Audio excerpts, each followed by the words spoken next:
જોઈશું સમાચાર વિસ્તારથી। સચિન વિસ્તારના પ્રખ્યાત અને પ્રાચીન સિદ્ધેશ્વર મહાદેવ મંદિરે મહાશિવરાત્રીનો પાવન અને ભવ્ય ઉત્સવ ધામધૂમથી ઉજવાયો। આ પવિત્ર તહેવાર નિમિત્તે હજારો શ્રદ્ધાળુઓ ભક્તિભાવથી ભેગા થયા હતા અને શિવલિંગ પર દૂધ, જળ અને ફૂલોથી અભિષેક કરીને ભગવાન ભોલેનાથની પૂજા અર્ચના કરી હતી। સચિન વિસ્તારના પ્રખ્યાત પ્રાચીન સિદ્ધેશ્વર મહાદેવ મંદિરે સવારથી જ પરિસરમાં ભક્તોનો ધસારો જોવા મળ્યો હતો। હર હર મહાદેવ અને બમ બમ ભોલેના જયઘોષથી આખું મંદિર ગુંજી ઉઠ્યું હતું।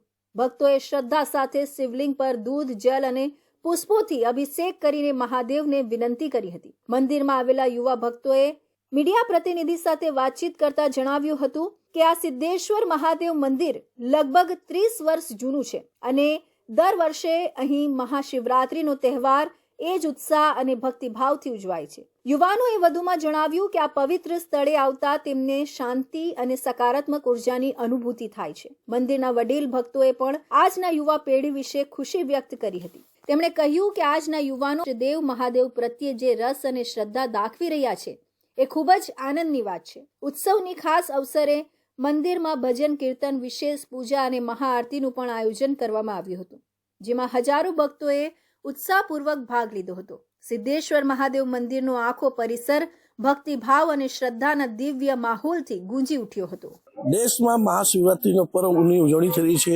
દેશના દરેક રાજ્ય, દરેક શહેરના દરેક જગ્યાએ જ્યાં શિવાલય આવેલા છે ત્યાં લોકોનું ભીડ જોવા શ્રદ્ધાળુઓ વહેલી સવારેથી ઉઠીને પૂજા અર્ચના કરી રહ્યા છે। ત્યારે આપણે સુરતના મંદિરમાં છે સિદ્ધેશ્વર મહાદેવ મંદિર, અહીંના જે આયોજકો તેમની મળીએ શું આજનો વિશેષ દિવસ છે ને કેવી રીતે તમે આ પર્વની ઉજવણી કરી રહ્યા છો?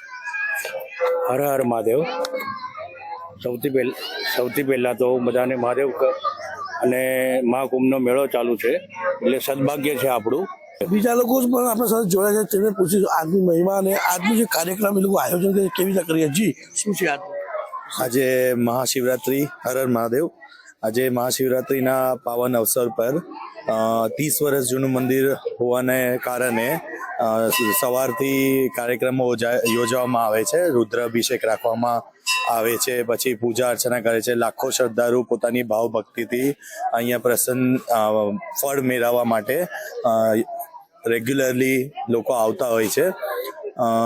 શ્રદ્ધાળુઓ માટે સાંજે ભાંગનું આયોજન કરવામાં આવતું હોય છે અને સાંજે જે ફાસ્ટ રાખે એ લોકો માટે આયોજનમાં ફરારી ખીચડીનું આયોજન કરવામાં આવ્યું છે।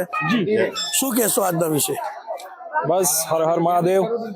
સૌ પ્રથમ તો એટલું જ કહીશ કે આજના પાવન અવસરે શ્રી સિદ્ધેશ્વર મહાદેવ મંદિર સુરત સચિન કનકપુર તેમજ આ અમારા મિત્રએ જેમને કીધું કે 30 વર્ષ જૂનું મંદિર ને આ શિવલિંગ જે ખુદ સ્વયંભૂ છે એ નર્મદેશ્વર મહાદેવના નામથી ઓળખાતું હતું, પરંતુ અહીં નર્મદા નદીથી પ્રગટ થયું છે અને નર્મદા નદીથી અહીંયા શિવલિંગ અહીંયા લાવવામાં આવ્યું છે અને અહીંયા એની સ્થાપના કરવામાં આવી છે। ત્યારથી આજ રોજ સુધી છેલ્લા 30 વર્ષથી અમે સૌ, અમારા વડીલો સૌ, સોસાયટીના લોકો, તમામ લોકો મળીને અમે આ પ્રસંગને ઉજવીએ છીએ। તેમજ આજ રોજ શિવરાત્રિના પાવન અવસરે આપ સૌને હર હર મહાદેવ। તમે જોઈ શકો છો દેશમાં પૂરી તરહ શ્રદ્ધાળુઓની મહાદેવની મંદિરોમાં પ્રભુ મહાદેવને રીઝાવવાની ભીડ લાગેલી છે અને લોકો પૂજા ભાવમાં લીન છે। કેમેરામેન રવિ વેન્ડર સાથે સુનિલ પ્રજાપતિ, ઇન્ડિયા ન્યૂઝ, સુરત।